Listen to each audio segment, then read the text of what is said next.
I don't know what swan dry is. No, yes, Tom being a farmer. Everyone loves the swan dry.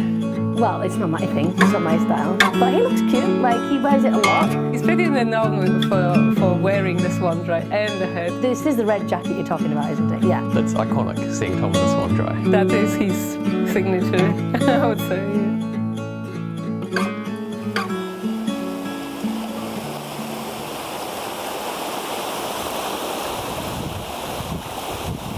Over here, fool.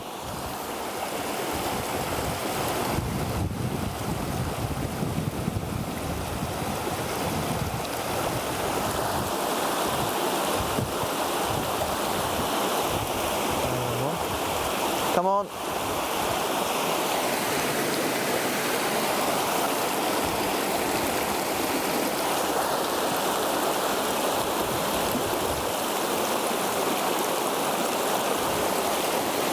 He's coming.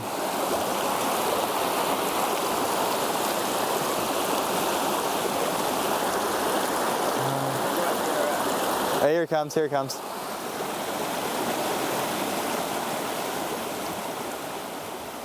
Tom and I have a very good relationship actually, because through work, obviously, but also as a friend as well. We kind of have a similar mindset, so we're both a little bit crude, I'd say. He is late for everything, so that's probably a negative, I'd guess. But when he's here, you kind of forget that because he's very charming. He's quite a, has he got blue eyes? I don't know if he's got blue eyes, but yeah, he's a very charming character. So you kind of like forget that, the fact that he's an hour late, and you kind of go, okay, it's all good, it's all good, it's all good. He's here, it's all good. What else is exciting? Oh, there's our bloody vacuum cleaner that blew up. So yeah, we don't actually have a vacuum cleaner at the moment, which is no good. My relationship to Tom in the workplace is that I'm the association manager and he's the student president. Got a flatmate Nick. I filmed a wee bit of a documentary at the, yeah. So yeah, don't mind us. Yeah, bro, all good. Yeah. And this is the lounge, which is like here one of the best places of the house. Nice view, you know, you can see the old Blue Bridge going past. That's my favourite boat, that one. That's the Strait Feronia. It's the biggest in its fleet. It also goes the fastest. And I've got this little bit of a nerd. I've got this like ship tracking app, and also like sit by the window and see what's going past and stuff. It's like, yeah, a little bit of a pastime. Nice. In terms of his presidency, I've known Tom for 1.5 years, and I've seen him develop the role quite considerably. So taking from his predecessors that were probably not as involved, he did manage to be involved more in the strategic decisions at the university. The biggest challenge for him, I think, at that particular time is actually juggling the work and studies as well. Being a fourth-year student, he's putting quite a lot of effort in completing his final assignment. That requires quite a lot of work. Because I'm a very social person too, so sometimes things don't get done as quickly as they should, because I'll bump into like 4 or 5 people on the way and just end up having a conversation with them, and that adds another 10 minutes onto the time. So then from that, you know, all of my like time management goes out the window. Look at the man himself. Where did you come from, boy? Not much, boy. You're looking good, mate. You're good. What are you doing? You taking your photo? No, that's a video in his documentary. I'm fucking wearing wire and shit. Oh, sorry. No. Yo, Nick. Can you go into the kitchen and drop my like tray of eggs down? Pretty please.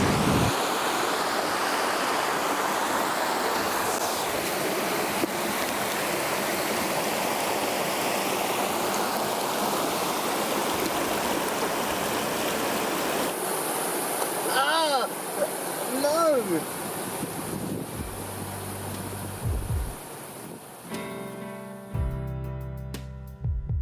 Since like I haven't been that organised, then everything's just a bit chaos, and that's why the whole, I guess, where's Tom comes about.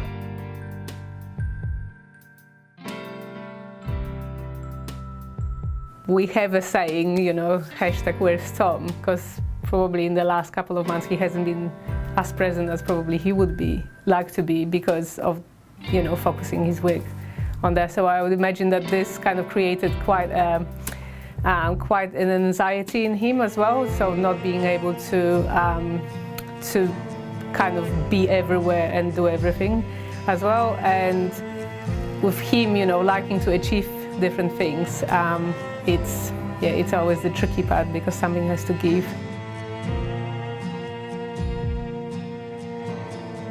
I think Tom sometimes overcommits himself, sometimes, and so then that does lead to someone being let down. The constant cry is, where's Tom?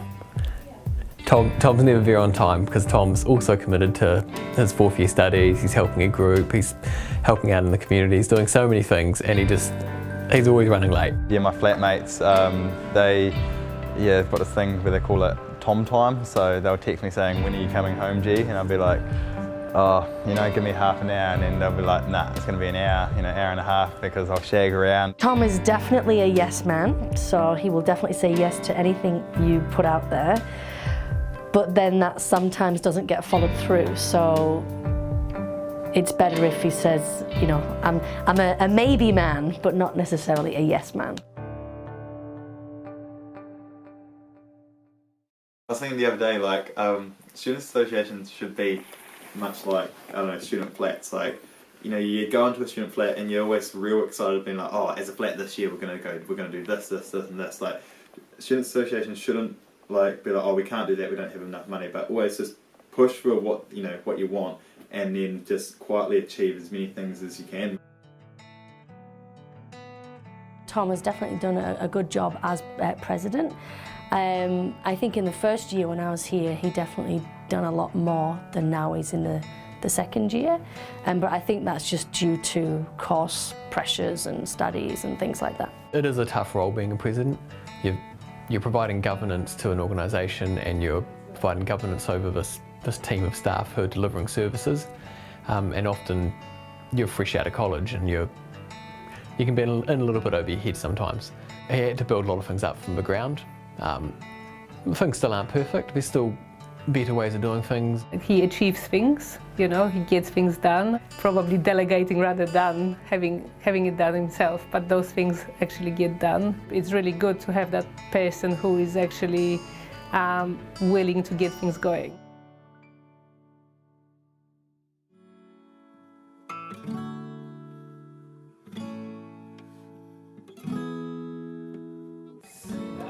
It's the best. What did you do? There's a little horn, people know I'm coming.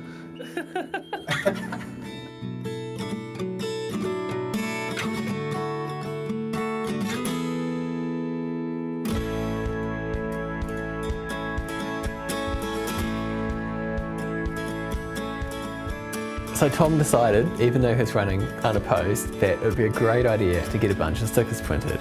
These bloody stickers turned up in toilets, on windows, walls, roofs, inside lifts, outside, in the most bizarre places, and you can still find the stickers over 2 years later around campus. Most people, you know, can spot me out from a mile away. It's just Swan Dry and Pringle stickers.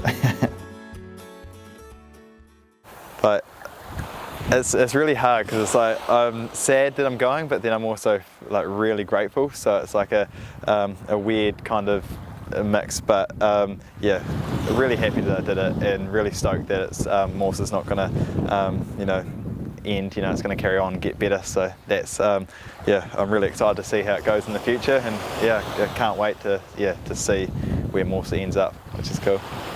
It's got a phone call.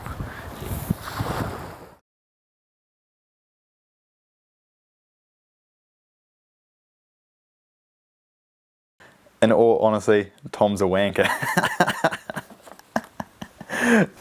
So, this is from Carwin. Yeah. Bring him out. Oh no, it's gonna be no good. Alright. What kind of relationship do you have with Tom?